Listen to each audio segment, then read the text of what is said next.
Good morning. നമുക്ക് അടുത്ത exam question ആണ് ഇത് കേട്ടോ. പ്രീവിയസ് ഇയേഴ്സ് ക്വസ്റ്റ്യൻസ് ആണ്. നിങ്ങൾ കൂടുതലായിട്ട് ഇത് റിവൈസ് ചെയ്യുക. ഈ ടൈപ്പ് മാത്രമേ ക്വസ്റ്റ്യൻസ് ചോദിക്കത്തുള്ളൂ. നിങ്ങൾ ടെൻഷൻ ഒന്നും എടുക്കണ്ട. എക്സാം ടൈം ആകുമ്പോഴത്തേക്കും ടെൻഷൻ കൂടും എനിക്കറിയാം. അപ്പം നിങ്ങൾ കൂടുതലായിട്ട് കിടന്ന് തലപോകാതെ ഞാൻ തരുന്ന ഈ എക്സാം ഓറിയന്റഡ് ക്വസ്റ്റ്യൻസ് ഒന്ന് ചെയ്ത് നോക്ക്. ഇത് മാത്രമേ വരത്തുള്ളൂ, ഈ ടൈപ്പ് മാത്രമേ വരത്തുള്ളൂ. ഓക്കെ, ഫസ്റ്റ് നോക്കാം. P of x is equal to x square minus 4x plus 4. ഞാനൊന്ന് എഴുതട്ടെ. P of x is equal to x square minus 4x plus 4. First കണ്ടുപിടിക്കേണ്ടത് what is P of 1. P of 1 ഇപ്പം കണ്ടുപിടിക്കാൻ അറിയാൻ എന്ത് ചെയ്താൽ മതി? എക്സിന്റെ സ്ഥാനത്തെല്ലാം 1 ഇട്ട് കൊടുക്കും. ആണോ? 1 സ്ക്വയർ 1, 4 × 1 4 പ്ലസ് 4 അല്ലേ? ഇവിടെ നോക്കിയേ, പ്ലസ് എല്ലാം കൂടെ ഒരുമിച്ച് ചെയ്യാം. ഏതൊക്കെയാണ് ഇത്? 1ഉം 4ഉം പ്ലസ് ആണ്. 4 + 1 5 - 4 ഇസ് ഈക്വൽ ടു 1. അപ്പൊ പി ഓഫ് 1 എത്ര കിട്ടി നിങ്ങൾക്ക്? 1 എന്ന് കിട്ടി. ഇനി നമുക്ക് സെക്കൻഡ് പാർട്ട് ചോദിച്ചേക്കുന്നത് എന്താ പറഞ്ഞേക്കുന്നത്? Second P of X minus P of 1. ഇതൊരു ഫസ്റ്റ് ഡിഗ്രി ഫാക്ടർ ആയിട്ട് എഴുതാൻ. ഇപ്പൊ ആൻസർ സിമ്പിൾ ആണ്. ഇവിടെ എന്താ ചോദിച്ചിരിക്കുന്നത്? P of X minus P of 1 എന്നല്ലേ ചോദിച്ചേക്കുന്നത്. അപ്പൊ ഈ എന്താണ് കുറയ്ക്കാൻ ചോദിച്ചിരിക്കുന്നത്? മൈനസ് ചെയ്യാൻ ചോദിക്കുന്നത് 1 ആയതുകൊണ്ട് നമുക്ക് ഫാക്ടർ സിമ്പിൾ ആയിട്ട് എഴുതി വെക്കാം. എക്സ് മൈനസ് 1 ഒരു ഫാക്ടർ ആയിരിക്കും. മനസ്സിലായല്ലോ? P of X minus P of 1 കാണാനാണ് ചോദിച്ചിരിക്കുന്നത്. അപ്പോൾ ഒരു ഫാക്ടർ ആണ് നിങ്ങളോട് ചോദിച്ചിരിക്കുന്നെങ്കിൽ എന്ത് എഴുതിയാൽ മതി? കേട്ടോ, ഫസ്റ്റ് ഡിഗ്രി ഫാക്ടർ എഴുതാനാണ്. ഒരെണ്ണം ചോദിച്ചിട്ടുണ്ടെങ്കിൽ ഈ കിടക്കുന്ന 1 എഴുതിയിട്ട് എക്സ് മൈനസ് 1 ഇവിടെ 2 ആണെങ്കിൽ ഇങ്ങനെ എങ്ങനെ എഴുതിയാലേ? എക്സ് മൈനസ് 2 എന്ന് എഴുതണം. ഇത്ര സിമ്പിൾ ആയിട്ട് എഴുതിയാൽ മതി. കൂടുതലായിട്ടൊന്നും പോകണ്ട. ഒരു മാർക്കിന്റെ ക്വസ്റ്റ്യനേ ഉള്ളൂ. അതുകൊണ്ടാണ് ഞാൻ ഇങ്ങനെ പറഞ്ഞത്. നമുക്ക് ലെസൺ പഠിക്കുന്ന സമയത്ത് നമുക്ക് അത് എങ്ങനെ വന്ന് നമുക്ക് കൂടുതൽ എക്സ്പ്ലെയിൻ ചെയ്ത് നമുക്ക് പഠിക്കാം. ഇപ്പം നിങ്ങൾക്ക് മാക്സിമം മാർക്ക് സ്കോർ ചെയ്യുക. അപ്പം അതാണ് നമ്മൾ നോക്കുന്നത്. ഇനി നമ്മൾ തേർഡ് ക്വസ്റ്റ്യൻ നമുക്ക് ചെയ്യാം. സി പാർട്ട് എന്നാ പറഞ്ഞേക്കുന്നത്? P of X minus P of 1 കണ്ടുപിടിക്കാൻ. പി ഓഫ് എക്സ് എത്രയാണ്?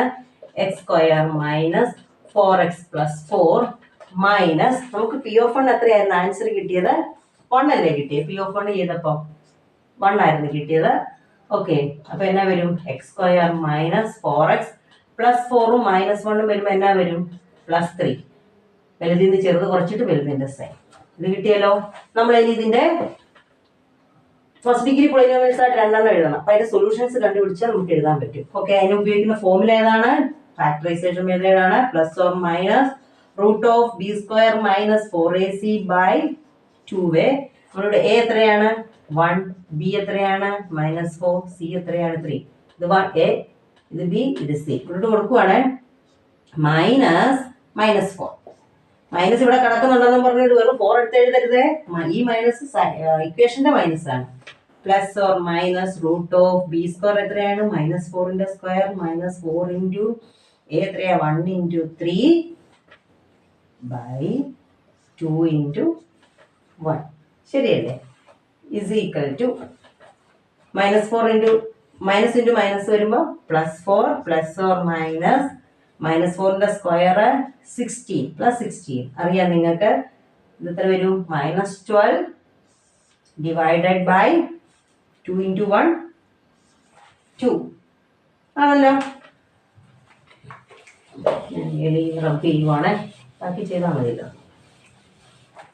Is equal to 4 plus or minus root of 16 - 12 എത്രയാണ്? 4 divided by 2 is equal to 4 plus or minus 4ന്റെ റൂട്ട് എത്രയാണ്? 2 അല്ലേ? ബൈ 2. നമുക്ക് 2 വാല്യൂസ് ഉണ്ട് ഇവിടെ. ആദ്യം അത് എഴുതാം. 4 + 2 / 2ഉം 4 - 2 / 2.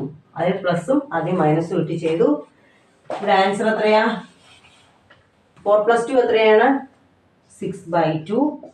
4 - 2 2/2 ഇസ് ഈക്വൽ ടു ഇത് ക്യാൻസൽ ആയിപ്പോകും 3.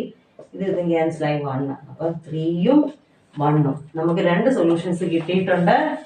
3 ആൻഡ് 1. പക്ഷെ നമ്മളോട് പറഞ്ഞത് പ്രോഡക്റ്റ് ആയിട്ട് എഴുതാനാണ്. P of X minus P of 1 2 product ആയിട്ട് എഴുതാൻ പറയുന്നു. അപ്പൊ നമ്മൾ എന്നാ എഴുതും? എക്സ് ഒന്ന് 3 ആണ്. അപ്പൊ നമുക്ക് എങ്ങനെ എഴുതണം? എക്സ് - 3 എന്നും എക്സ് - 1 ആണ്. ഇവിടെ പോസിറ്റീവ് ആണെങ്കിൽ നമ്മൾ ഇത് എഴുതുമ്പോഴത്തേക്ക് ഏതാണ്? ഫസ്റ്റ് ഡിഗ്രി പോളിനോമിയൽ എഴുതുമ്പോൾ -3. ഞാൻ കഴിഞ്ഞ പ്രോബ്ലത്തിലും പറഞ്ഞായിരുന്നു ഇവിടെ പോസിറ്റീവാണ്, ഇവിടെ നെഗറ്റീവാണ്. x-3 എന്നും ഇത് x-1 എന്നും. മനസ്സിലായല്ലോ? ഇതിൻ്റെ കൂടുതൽ എക്സ്പ്ലനേഷൻ നമുക്ക് ക്ലാസ്സിൽ എടുക്കാം, ചാപ്റ്റർ പഠിക്കുമ്പോൾ എടുക്കാം. നിങ്ങൾക്ക് മാർക്ക് കിട്ടാൻ വേണ്ടി ഇങ്ങനെ എഴുതുക. ഇവിടെ പോസിറ്റീവ് ആണെങ്കിൽ -3 ഇത്ര എഴുതുക. ഓക്കെ മക്കളെ, ഇതെല്ലാവരും ചെയ്ത് നോക്കിയിട്ട് എക്സാമിന് ഇത് തെറ്റിക്കാതെ ചെയ്യണം. Okay, thank you.